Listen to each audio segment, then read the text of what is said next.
विकासनगर जनसंघर्ष मोर्चा अध्यक्ष एवं जीएमवीएन के पूर्व उपाध्यक्ष रघुनाथ सिंह नेगी ने पत्रकारों से वार्ता करते हुए कहा कि सरकार व दलालों की सरपरस्ती में प्रदेश के अधिकांश रिश्वतखोर कर्मचारी अधिकारी आदमखोर बन चुके हैं।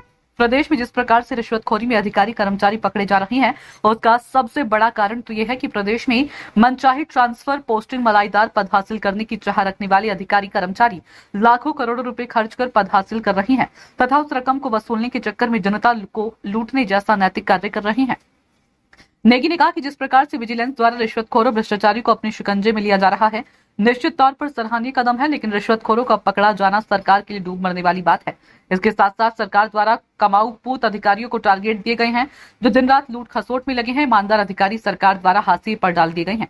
इससे प्रतीत होता है कि प्रदेश का कोई भी विभाग एवं उसके अधिकारी कर्मचारी बगैर रिश्वत सुविधा शुल्क के कोई काम नहीं कर रहे हैं। यहाँ तक कि कोई पत्रावली बगैर सुविधा शुल्क के 1 इंच भी आगे नहीं बढ़ती। नेगी ने कहा कि जिस प्रकार से रिश्वतखोर पकड़े जा रहे हैं, उसको लेकर बेशर्म सरकार अपनी पीठ थपथपा रही है, लेकिन हकीकत में किसी भी सरकार के लिए ये सबसे बड़ी असफलता होती है। अगर प्रदेश में सब कुछ ईमानदारी से चल रहा होता तो ये रिश्वतखोर क्यों पकड़े जाते। नेगी ने कहा कि प्रदेश में हो रही रिश्वतखोरी, भ्रष्टाचार के मामले में राजभवन की मौन सहमति प्रदेश को गर्त में धकेलने का काम कर रही है। मोर्चा द्वारा लगातार सरकार पर प्रहार करने के बावजूद राजभवन का इस मामले में संज्ञान न लेना, मूक दर्शक बने रहना प्रदेश के लिए किसी अभिशाप से कम नहीं है। अगर राजभवन थोड़ा भी संवेदनशील होता तो प्रदेश में ये अनैतिक कार्य न होते।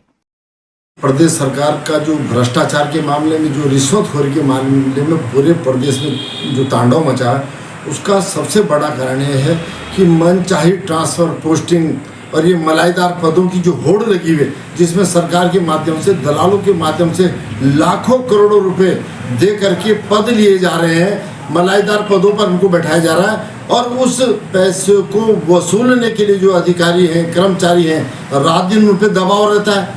रात दिन उन्होंने अपना एक टारगेट फिक्स कर रखा है कि जो इन्होंने पैसा करोड़ों रुपए दिया है उसको उगाही कैसे हो, कैसे उसको डबल किया जाए। फिर एक तो वो पैसा जो इन्होंने सरकार के दलालों को दिया है, उसके साथ फिर अपनी कमाई भी इनको करनी है। इसके लिए जो इस तरह से जो ये काम हो रहे हैं, पूरे प्रदेश को ये शर्मसार कर रहा है। जो अनैतिक काम जो अधिकारी कर्मचारी कर रहे हैं, वो निश्चित तौर पे इसमें कहीं ना कहीं राजभवन की मौन सहमति भी है। राजभवन जैसी संस्था, इतनी जिम्मेदार संस्था आज इतनी गैर जिम्मेदार कैसे बन गई। पूरे प्रदेश में हाहाकार मचा है, रोज रिश्वतखोर पकड़े जा रहे हैं और सरकार उसको अपनी उपलब्धि बता रही है। देखिए कितनी बेशर्म सरकार है। अरे किसी भी प्रदेश के अंदर अगर रिश्वतखोर पकड़े जा रहे हैं तो इससे ये सिद्ध होता है कि प्रदेश में रिश्वतखोरी, भ्रष्टाचार चरम पे है। सरकार को इसमें मातम बनाना चाहिए।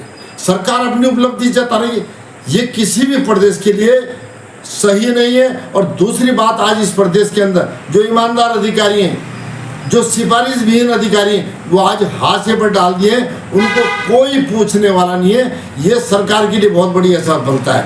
हमारा कहना है कि विजिलेंस जिस तरह से लगातार शिकंजा कसे हुए इन भ्रष्टाचारियों को पकड़ रही है, निश्चित तौर पर हम विजिलेंस की सराहना करते हैं। उनके काम का बहुत ही वो अच्छा काम कर रहे हैं, लेकिन सरकार की क्या उपलब्धि है। सरकार इतनी बेशरम बन चुकी है। आज सरकार हो चाहे राजभवन हो, धृतराष्ट्र की भूमिका में, अगर राजभवन थोड़ा भी गंभीर हो जाए तो मजा ले, सरकार जरा से भी बेईमाना कर ले।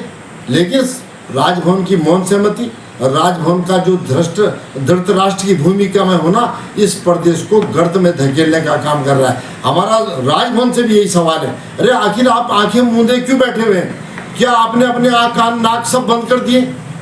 क्यों आपको सुनाई नहीं दे रहा है इस प्रदेश के अंदर जो इतना हाहाकार मचा है, चीख पुकार मची हुई है? आज ईमानदार अधिकारी बिल्कुल हासे में कोने में बिठा दिए गए और जो कमाऊ पूत हैं, जिनके माध्यम से उगाही होनी है, जिनके माध्यम से पैसा कमाया जा रहा है, उनको मलाईदार पदों पर बैठा करके इस प्रदेश को लूटने का ठेका जो दिया है। इसमें जो टारगेट वाली मैंने बात की है, आज अधिकारी को टारगेट दे दीजिए, उनसे तो जो उगाही करिए, लेकिन जो टारगेट दिए, इस टारगेट के चलते जो छोटे अधिकारी हैं, जो छोटे कर्मचारी हैं, वो आज डिप्रेशन में हैं। उनको भी लक्ष्य दे रखा है कि आप लूटो, और वो जनता को लूटने में लगे हैं। ये हमारा सीधा राजभवन पर आरोप है कि राजभवन आंखें खोले, धृतराष्ट्र की भूमिका में न हो करके इस प्रदेश का जो नमक वो खा रहे हैं, जो हमारे राज्यपाल महोदय, उनको ये नमक हलाली करनी चाहिए।